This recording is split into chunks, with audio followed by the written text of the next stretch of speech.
WhatsApp everyone, welcome back to the channel. स्वागत है आप सभी का क्लास 11th की अकाउंटेंसी की बेसिक क्लियरिंग सीरीज में। इस सीरीज के अंदर हम इस पूरे महीने में अकाउंटेंसी में इतना शिद्दत से पढ़ाई करेंगे, डेली आपके पास अकाउंट्स की वीडियो आएगी और आपके सारे चैप्टर्स जो आपको मुश्किल लगते हैं, चाहे रेक्टिफिकेशन हो, चाहे डेप्रिसिएशन हो, चाहे फाइनेंशियल स्टेटमेंट हो, जिन्होंने आपको परेशान किया हुआ है, उन सब पे मैं आपको 100% क्लैरिटी दूंगा और ये एश्योर करूंगा कि तुम लोग अपने एग्जाम्स में फोड़ दोगे। बिजनेस स्टडीज, इकोनॉमिक्स हम ऑलरेडी खत्म कर चुके हैं, अब बारी अकाउंट्स की है। तो जल्दी से वीडियो कर दो लाइक, चैनल को कर दो सब्सक्राइब ना लाइक हो। शुरू करते हैं, लेट्स बिगिन।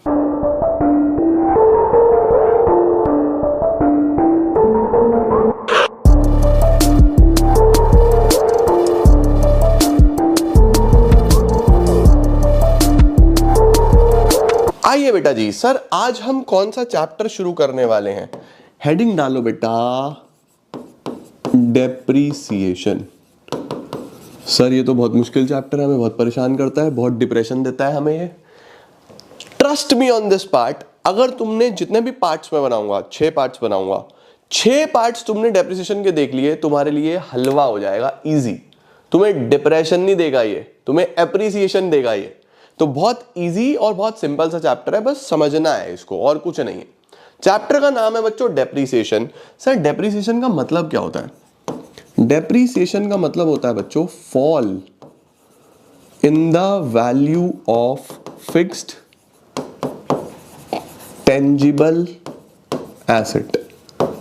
इस बात का ध्यान रखना है बेटा, जब भी कोई फिक्स्ड टेंजिबल एसेट होता है, फिक्स्ड का मतलब आपका वो एसेट जो लंबे समय तक आपके पास है ना। टेंजिबल मतलब जिसको आप देख सकते हो। मेरे लिए कैमरा, ये माइक, ये बोर्ड, हमारे लैपटॉप, मोबाइल फोन्स, ये सब टेंजिबल एसेट्स हैं, हम इनको देख सकते हैं। इनटेंजिबल कौन से होते हैं? गुडविल, पेटेंट, कॉपीराइट, ट्रेडमार्क्स, ये सब इनटेंजिबल। कंप्यूटर सॉफ्टवेयर, ये सब इनटेंजिबल एसेट्स हैं। यहाँ इनटेंजिबल नहीं होते, सिर्फ टेंजिबल। तो जो भी हमारे फिक्स एसेट्स यानी जो लॉन्ग टर्म के लिए हमारे बिजनेस में रहेंगे, टेंजिबल जिनको हम देख सकते हैं, अगर उनकी वैल्यू कम हो रही है, बताओ ये बोर्ड मैंने जितने का खरीदा था, अब अगर मैं मार्केट में बेचने जाऊंगा कम पैसा मिलेगा। ये कैमरा बेचूंगा कम पैसा मिलेगा। मेरा मोबाइल फोन, मेरा लैपटॉप, कुछ भी सेल करूंगा तो उतना पैसा नहीं मिलेगा जितने का मैंने खरीदा था।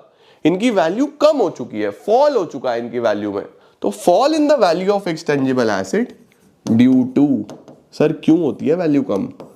Number 1 wear and tear. भाई टूट फूट होती है, स्क्रैचेस आते हैं, पुरानी होती है चीज, है ना। Wear and tier, passage of time, समय बीतने के साथ भी चीज की वैल्यू कम होती रहती है। आपके पास कोई गाड़ी घर में खड़ी हुई है, चाहे तुम ना भी चलाओ, समय जैसे जैसे बीत रहा है उसकी वैल्यू कम हो रही है ना। तो वियर एंड टियर हो गया, पैसेज ऑफ टाइम हो गया, या फिर एक्सपेक्टेड ऑब्सोलेसेंस हो गया। एक्सपेक्टेड ऑब्सोलेसेंस का मतलब होता है कि आपको एक्सपेक्टेशन है कि विद टाइम नई टेक्नोलॉजी आती चली जाएगी। भाई हर रोज नई टेक्नोलॉजी आ रही है, तो पुरानी तो वैल्यू कम होती चली जाएगी ना जब नई टेक्नोलॉजी आ जाएगी। तो अगर वेयर एंड टियर हुआ, पैसेज ऑफ टाइम हुआ, एक्सपेक्टेड ऑब्सोलेसेंस हुआ, यानी नई टेक्नोलॉजी आ गई, पुरानी, तो वैल्यू तो कम होगी ना। उस वैल्यू कम होने को ही हम डेप्रीसिएशन बोलते हैं, ठीक है। लेकिन डेप्रीसिएशन हम सिर्फ टेंजिबल एसेट्स के लिए बोलते हैं। अगर इनटेंजिबल एसेट हुआ सर, अगर इनटेंजिबल एसेट हुआ सर, तो उस केस में हम बोलेंगे एमोर्टाइजेशन। ये जब तुम सीए फाउंडेशन पढ़ने के लिए आओगे ना, अगर तुम सीए करोगे तो वहां पढ़ाऊंगा तुम्हें एमोर्टाइजेशन। तो इनटेंजिबल एसेट हुआ बच्चों तो एमोर्टाइजेशन। अगर वेस्टिंग एसेट हुआ, वेस्टिंग एसेट होते हैं जो नेचुरल रिसोर्सेज जैसे माइंस वगैरह होती हैं, ऑयल वेल्स होते हैं, जिनको विद टाइम हम उसमें से रिसोर्सेज निकाल निकाल के उनकी वैल्यू कम करते रहते हैं। तो अगर वेस्टिंग एसेट हुआ तो उसकी वैल्यू कम होने को बोलते हैं डिप्लीशन। क्या बोलते हैं? डिप्लीशन। तो अगर फिक्स टेंजिबल एसेट की वैल्यू कम हो रही है, डेप्रीसिएशन। अगर इनटेंजिबल एसेट की वैल्यू कम हो रही है, अमोर्टाइजेशन। वेस्टिंग एसेट की वैल्यू कम हो रही है, डिप्लीशन। जल्दी से स्क्रीनशॉट ले लो बेटा। हाँ सर, डन। सर इसके अंदर हमें कौन कौन सी अकाउंटिंग करनी पड़ेगी, हमें कौन कौन से अकाउंट्स बनाने पड़ेंगे? तो इसके अंदर बच्चों कौन कौन से अकाउंट्स आपको बनाने पड़ते हैं? सबसे पहला होता है asset account, which is the most important account, जो कि सबसे इंपॉर्टेंट, सावधान इंडिया सवाल, सबसे इंपॉर्टेंट यही है बेटा, ठीक है। नंबर 2 डेप्रीसिएशन अकाउंट, ये भी हम सीख लेंगे। Number 3 provision for depreciation account, ये तो बहुत मस्त चीज है। And number 4 asset disposal account, ये भी बहुत मस्त चीज है। तो 4 मेन अकाउंट्स हैं जो आपको यहां सीखने हैं। कौन कौन से 4 मेन अकाउंट्स हैं? Asset account, depreciation account, provision for dep account और एसेट डिस्पोजल अकाउंट, ठीक है। अब इसके बाद आप हेडिंग डालो methods of depreciation. Sir depreciation calculate कैसे होगा? आपने ये तो बता दिया कि वैल्यू कम हो रही है, लेकिन जो वैल्यू कम हो रही है वो पता कैसे चलेगा कि कितनी वैल्यू कम हो रही है? तो इसके अंदर बेटा मेन हमारे 2 मेथड्स हैं जो हमें पढ़ाए जाएंगे। एक है SLM, एक है WDV, ठीक है। इसको बोलूंगा मैं straight line method, straight line method. आज हमारा मेन क्लास इसी के ऊपर रहने वाला है। इस पे चर्चा मैं अगली क्लास में करूंगा। WDV written down value method. तो मेरे प्यारे नालायकों, ये स्ट्रेट लाइन मेथड और WDV मेथड में क्या फर्क होता है आज मैं इसके बारे में चर्चा करूंगा, तो इधर लिखते जाना। कल इस पे चर्चा करेंगे तो इधर लिखते जाना, ठीक है। सर स्ट्रेट लाइन मेथड जो है इसके कुछ और नाम भी हैं, जैसे fixed instalment method, fixed instalment method, original cost method, original cost method, या फिर इक्वल इंस्टॉलमेंट मेथड। तो जो स्ट्रेट लाइन मेथड होता है बेटा वो 4 नामों से जाना जाता है mainly. Straight line method, fixed instalment method, original cost method, equal instalment method और SLM, तो इसको हम बोलते ही हैं शॉर्ट में SLM बोल देते हैं, ठीक है। इस मेथड में होता क्या है बेटा, इस मेथड के अंदर depreciation is charged on the cost of the asset। इसका मतलब जो भी डेप्रिसिएशन की कॉस्ट है ना बच्चों, उस पे डेप्रिसिएशन लगता है। जो भी एसेट की कॉस्ट है उस पे डेप्रिसिएशन लगता है। अब सर कॉस्ट किसको बोलते हैं? कॉस्ट का मतलब होता है बेटा जो भी एसेट की एक्चुअल कॉस्ट है plus any expense incurred before asset is put to use. अगर एसेट पे कोई भी खर्चा आया है before it is put to use, before it is put to use का क्या मतलब होता है कि भाई फॉर एग्जांपल मैं ये बोर्ड खरीद के लाया, अब ये बोर्ड का कॉस्ट आया 2 लाख रुपीज, लेकिन जो ट्रांसपोर्ट वाला था जो कंपनी से मेरे घर तक लेके आया उसने मेरे से 5,000 रुपए किराए के भी लिए।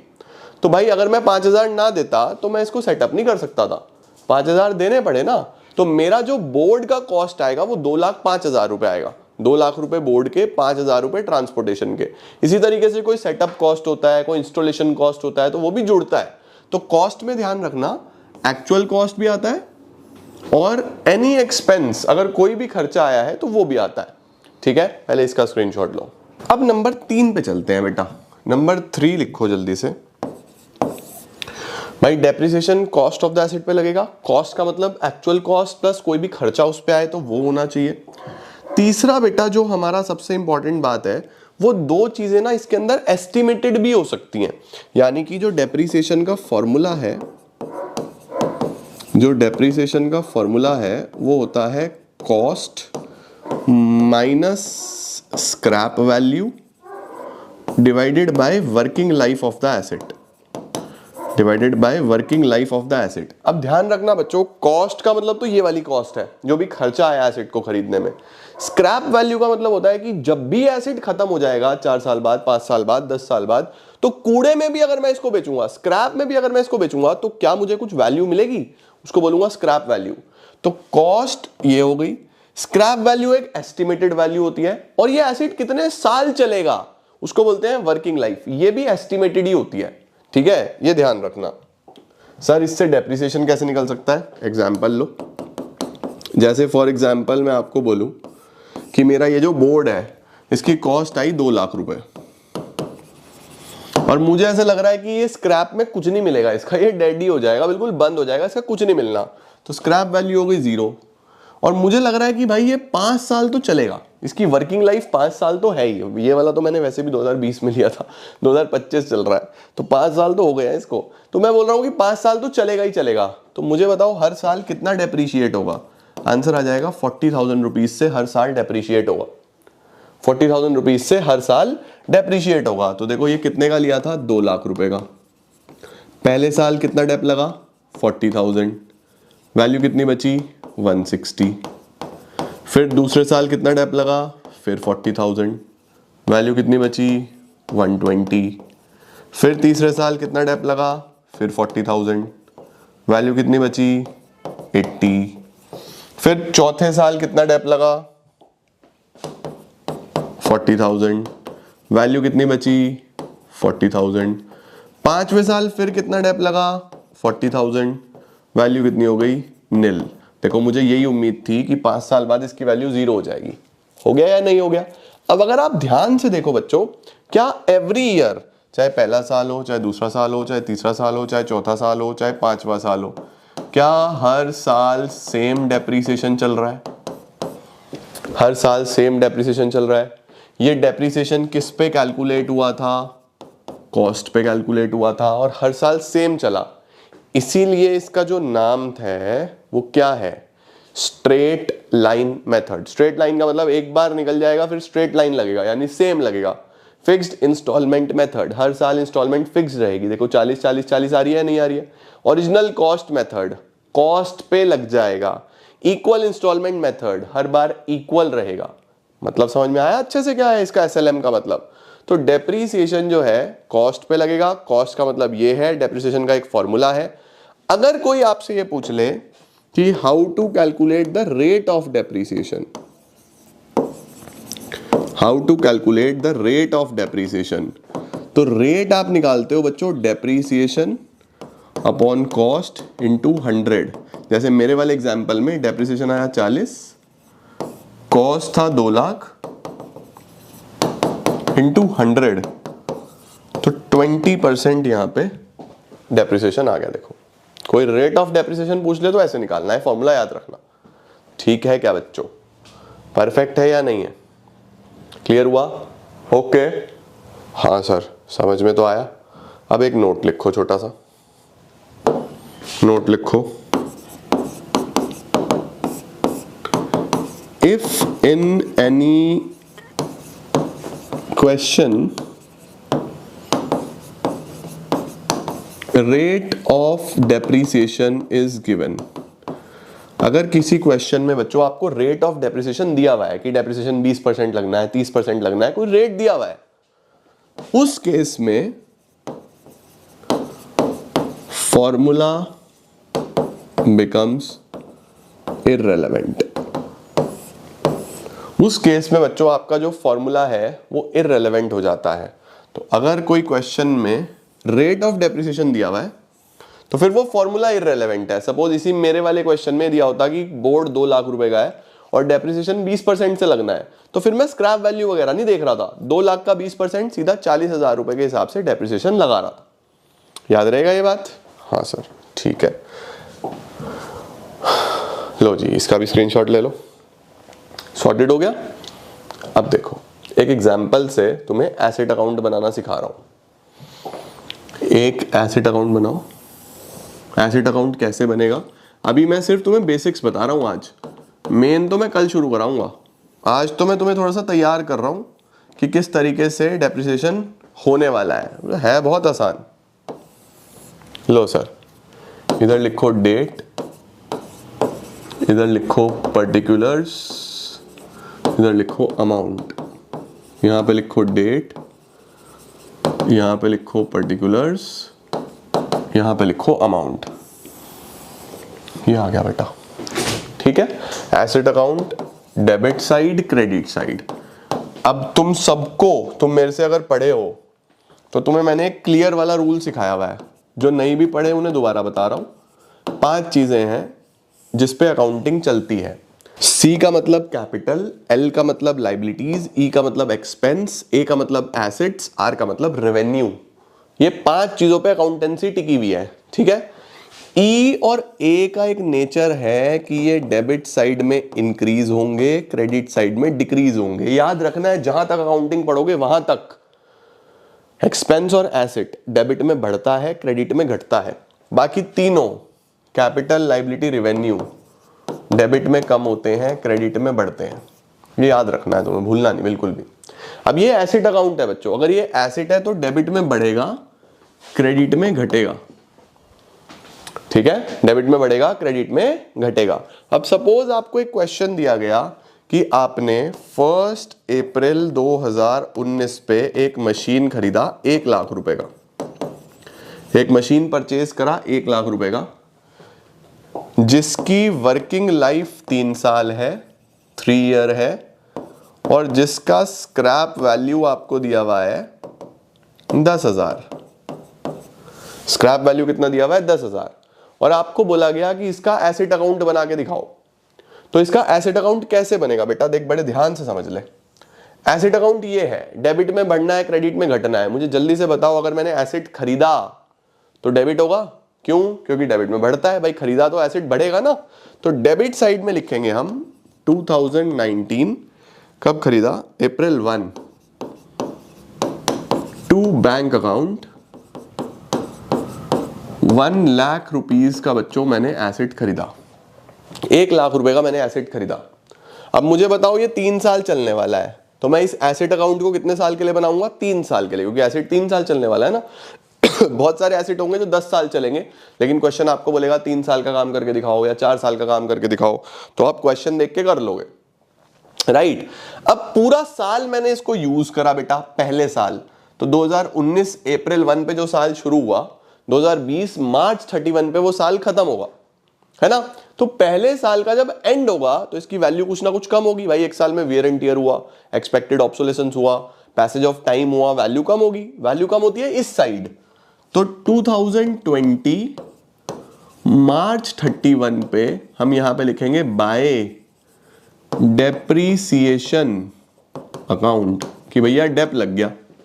अब सर डेप कैसे कैलकुलेट करूं? मैंने तुम्हें क्या सिखाया? Cost minus scrap value divided by working life. Rate तो था नहीं इस क्वेश्चन में, कॉस्ट है 1 लाख, स्क्रैप वैल्यू 10,000, 90 का बचा, 90 अपॉन 3, 30,000 रुपीज का डेप्रिसिएशन हो गया बेटा।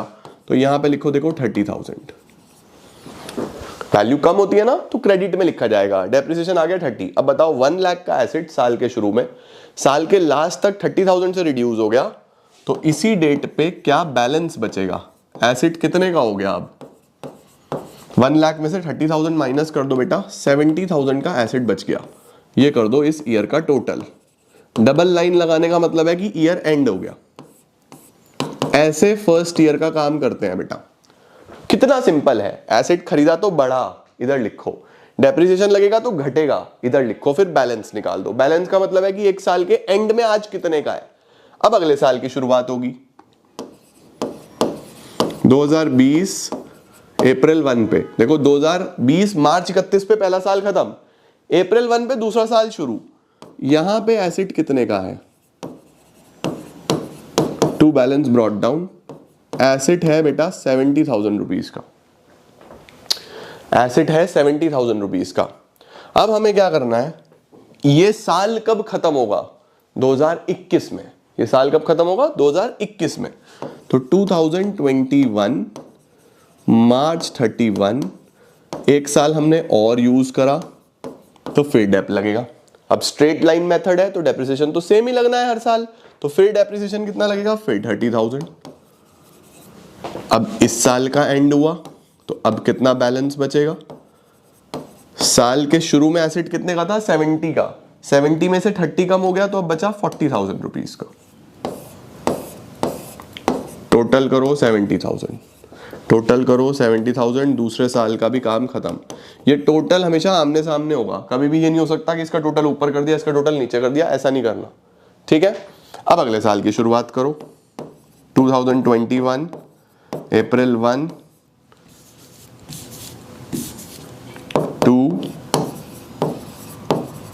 बैलेंस ब्रॉट डाउन, वैल्यू आया 40,000। ये ईयर एंड कब होगा? 2022 मार्च 31 बाय डेप्रीसिएशन अकाउंट। आप फुल फॉर्म लिखना बेटा प्लीज, शॉर्ट फॉर्म्स मत लिखना, मैं तो सिखाने के लिए वैसे ही लिख देता हूं। बाय डेप्रीसिएशन अकाउंट, फिर कितना डेप लगा? 30। तो 3 साल के एंड में बाय बैलेंस कैरिड डाउन कितना आ जाएगा? 40 माइनस 30, देखो 10,000 ही आ गया।